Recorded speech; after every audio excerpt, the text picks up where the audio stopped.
là, je suppose.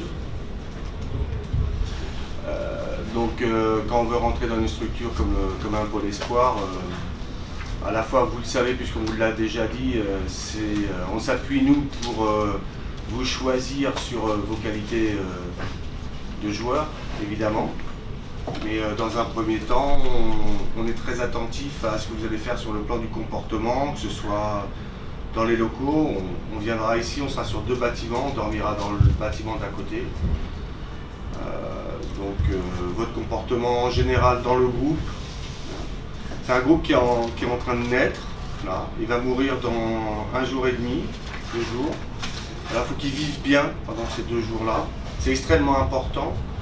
Et mieux il vivra, et mieux vous vous exprimerez sur le terrain. Ça, c'est une certitude.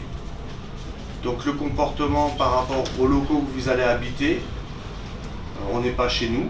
Donc déjà chez nous, on fait attention, mais ça relève de la vie des familles.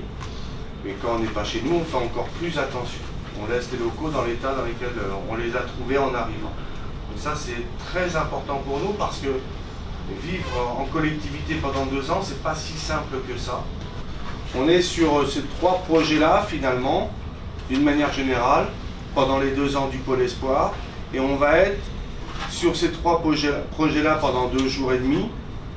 Alors la scolarité, on ne va pas faire de devoirs, ça c'est clair. Par contre, vous savez qu'on a été très attentif jusque-là aux bulletins. Et puis comme on aura des entretiens individuels, on reviendra là-dessus. Donc elle sera présente, la scolarité. De toute façon, même si vous n'allez pas en classe. Le comportement, j'en ai déjà parlé. Donc c'est ce 2e projet, on va dire un peu social, collectif.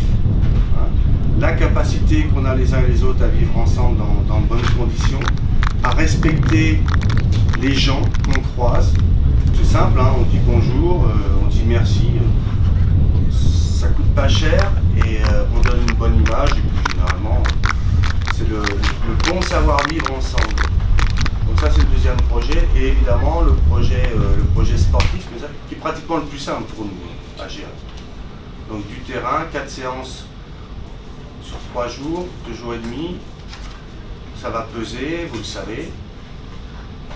Une séance cet après-midi, en plus il fait chaud, donc il faudra boire beaucoup, on vous donnera des bouteilles d'eau qui vous suivront pendant les 2 jours. Et puis on regardera, on fera des jeux, on fera des situations jouées, on fera ce qui nous semble être nécessaire de faire pour pouvoir dans les meilleures conditions possibles. Ça marche. Donc généralement, en fin de saison, vous êtes un peu fatigué. Mieux vous allez récupérer entre les entraînements et plus vous serez performant sur le terrain, évidemment. Donc c'est à vous de choisir. À 12-13 ans, c'est très compliqué ce qu'on vous demande. On vous demande de savoir ce que vous voulez et on sait que c'est dur. Et on vous demande même de mettre les moyens qui vont avec pour y arriver. Donc c'est encore plus compliqué. Donc ça va passer très vite. Entendez bien ce que je viens de dire. Comportement, scolarité et après vie sur le terrain. Où là vous devez vous exprimer de la façon la plus libre possible.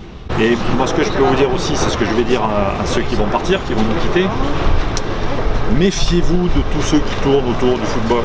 Méfiez-vous de tous ces gens-là, parce qu'il y a des gens, comme partout, il y a des gens qui sont très très bien, tu connais beaucoup, et il y a aussi des gens qui sont beaucoup moins bien.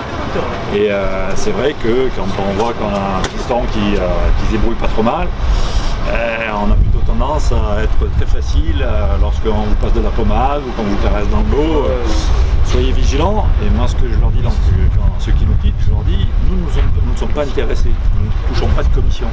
Donc si à un moment donné vous avez un doute, si vous voulez qu'on vous éclaircisse sur des questions que vous vous posez, venez nous voir. 3e et dernière étape pour entrer au Pôle Espoir. Tu t'attends à quoi sur ces 2 jours? Ça va être dur. Il va y avoir des matchs, des petits matchs peut-être? Des matchs, des entraînements.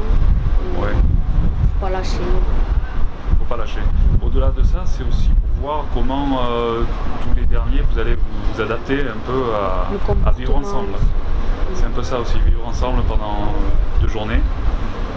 Et donc ça c'est important. Tu as un peu d'appréhension ou pas, non? Non, pas du tout. Pas du tout. Très bien. Donc vous êtes papa, bonjour. Donc pour vous aussi, vous avez un petit peu de pression? Non, pas du tout, non, on prend ça sereinement, c'est que du plaisir, donc lui il vit sa passion, donc nous on essaie de l'accompagner dans sa passion, voilà, tout faire pour que ça se passe bien, donc et voilà, depuis tout petit c'est le foot sa passion, bon, moi je suis pas footballeur à la base, mais bon, on accompagne lui et son frère dans leur passion, et voilà, que tout se passe bien, voilà, si ça marche très bien, si ça marche pas, ben, c'est une bonne expérience. Et... Voilà.